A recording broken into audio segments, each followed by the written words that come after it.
Have you ever wondered what really happens inside a man? Not just physically, but psychologically and emotionally in the intimate moment when he enters a woman? Behind the confident gestures, the practiced movements, and the silence, there's a storm. Most men never talk about it. Not with their friends, not with their partners. Sometimes, not even with themselves. But the legendary Swiss psychologist Carl Jung uncovered something remarkable. Intimacy is not just a physical act, it's a mirror. A moment where the persona meets the shadow, where his carefully constructed mask collides with raw, unfiltered emotion. This collision often happens silently. Outwardly, he may seem in control, powerful, dominant, calm. But inwardly, a far more complex experience is unfolding. When he goes inside you, 5 psychological layers are silently triggered within him. 5 invisible forces that reveal who he really is when the mask slips. The first layer is power and vulnerability, a paradox most men will never confess. This isn't just about dominance or desire.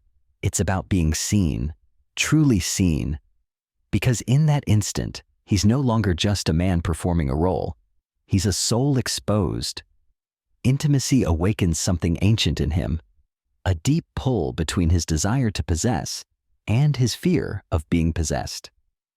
Jung would say, it's the battle between ego and shadow, between strength and fragility. This is why many men go quiet after sex, not because they feel nothing, but because they feel too much. The silence isn't emptiness. It's the sound of his inner world trying to process something he doesn't have language for. For some men, this moment brings power, a primal surge of validation. For others, it opens a door to vulnerability, a flood of feelings they don't know how to hold. We'll go deeper into these hidden layers, one by one. But before we continue, if you want to explore Jungian psychology, love, intimacy, and feminine power on a deeper level, subscribe now to Inner Wise Woman. Because the human soul isn't shallow, and neither are you. Most people believe intimacy is just about physical pleasure, but Jung would tell you, behind that moment is a silent battlefield between 2 opposing forces, power and vulnerability.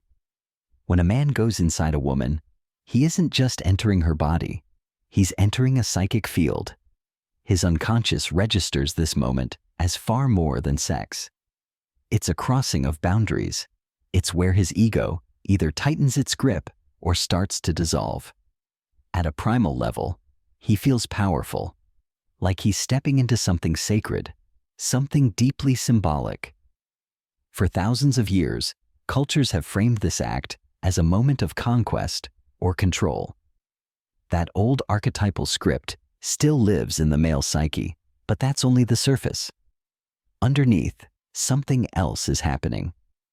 In the exact same moment he feels powerful, he also feels exposed. Because intimacy isn't a one-way penetration. It's a mirror that reflects his deepest truths. Every fear he has about his body, his worth, his ability to give pleasure, his capacity to be enough, rises to the surface. Most men don't even consciously realize this, but their unconscious does. Jung described this as the moment when the persona, the mask he wears in daily life, cracks open. He may appear strong, controlled, or detached, but emotionally, the shadow is awakened. This is why, for many men, intimacy can trigger both intense desire and sudden withdrawal. The power makes him feel alive. The vulnerability makes him feel exposed. And because most men are never taught how to hold both, they retreat into silence. If you've ever felt like a man changed energetically after being inside you, warmer, colder, distant, or deeply present, it's often because he's negotiating this invisible push and pull between control and surrender. The truth? In that moment, you're not just with his body, you're with his entire psychological landscape. And the more conscious a woman becomes of this hidden dance, the more she can understand that his silence, his gaze, or his shift in energy isn't personal rejection. It's the sound of his unconscious trying to find its balance. When Jung spoke about the ego, he wasn't just describing arrogance or self-image. He was describing the fragile structure that holds a person's identity together. And for many men, nowhere is this structure more exposed than during intimacy.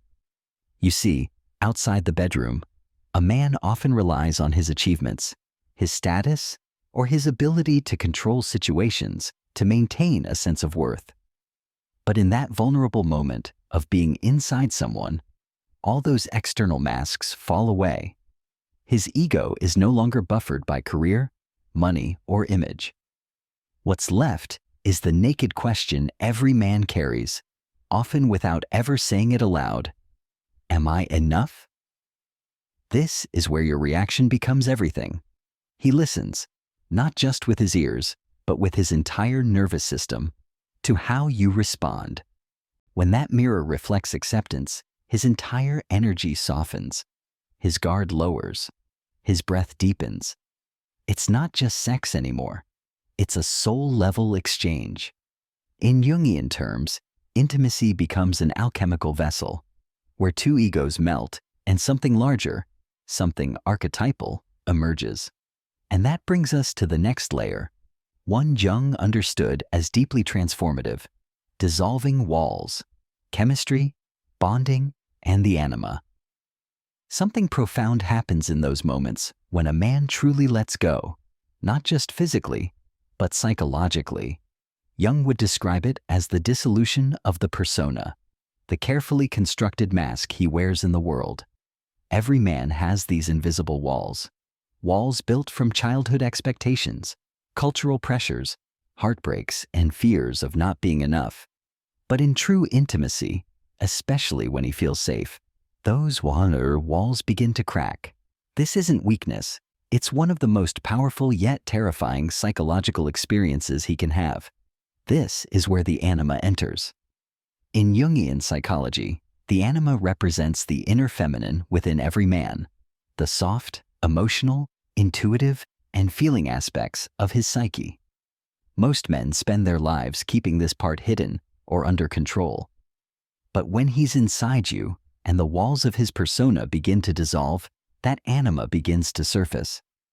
He might not have words for it. He might not even understand it consciously. But he begins to feel a deep pull, a bond that isn't just physical, it's archetypal. A sensation of, I've touched something ancient in me through you. That's why, for some men, sex can feel overwhelming or even frightening. Because it's not just a body meeting another body, it's his inner feminine awakening. And that awakening stirs everything he's spent years controlling. For women, this can explain why some men act distant or confused after deep intimacy. They're not necessarily rejecting you. They're struggling to make sense of the emotions that have just been awakened within them. Emotions they've spent a lifetime keeping locked away.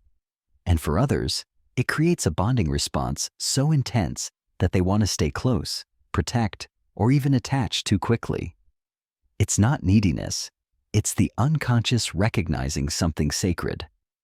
Jung often said the anima is projected outward, meaning when a man meets a woman who touches this part of him, he doesn't just see you, he sees the mirror of his soul.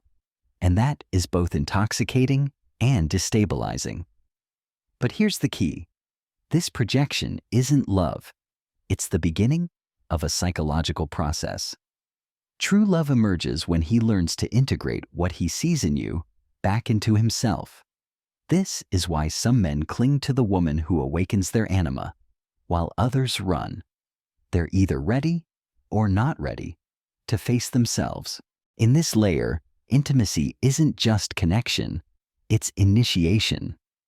It's the moment when two psyches meet in the archetypal field, a space beyond words, beyond performance, beyond control. And that's what leads us into the next, even more primal force Jung observed in men during intimacy: fear versus love. The tug of war. He can't escape. When the walls dissolve and the anima awakens, a storm begins inside him. This storm is made of two primal forces, fear and love. Jung would say that these two energies aren't opposites, they're the tension that fuels transformation. On one hand, he may feel a magnetic pull toward closeness, a sense of home, belonging, and raw soul connection. In those moments, the masculine within him wants to anchor into the feminine, to surrender without losing himself. But at the same time, fear rises. Fear of losing control, fear of being seen too deeply, fear of what happens when his carefully protected emotional armor is stripped away. This is why some men go quiet, detach, or appear distant after the most intimate moments. It's not indifference, it's a psychic defense mechanism. Jungian psychology reveals something powerful here. A man doesn't fear the woman, he fears what she awakens in him, because what she awakens is the truth, his tenderness, his emotional hunger, his hidden vulnerabilities. This tug of war can make intimacy both exhilarating and terrifying for him. He might crave the depth, but also pull away from it. And when he chooses to stay present through the storm, something sacred happens. Intimacy shifts from a physical act into a psychological rite of passage. And that brings us to the final layer, identity and presence. In the quiet moments after intimacy, when bodies are still and words fade, something profound lingers. Jung believed these moments of aftercare are where the ego and the self meet. For many men, this is the first time they truly experience stillness with their guard down. No persona, no performance, just presence. How a woman responds in these moments shapes his inner narrative. If he feels accepted, not for his mask, but for his naked, raw self, he begins to build trust. That trust can reshape his entire understanding of connection, safety, and love. But if he senses judgment, emotional coldness, or rejection, that same experience can become a wound he carries forward. That's why aftercare isn't just softness, it's soul work.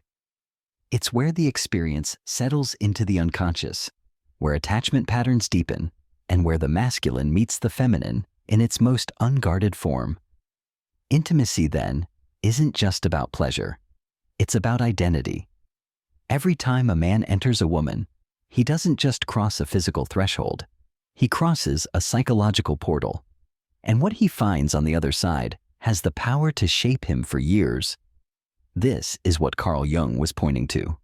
Intimacy is an initiation, a mirror where the shadow, the anima, and the self collide. If you've found this perspective illuminating, don't forget to subscribe for more Jungian insights into love, intimacy, and the hidden psychology of human connection.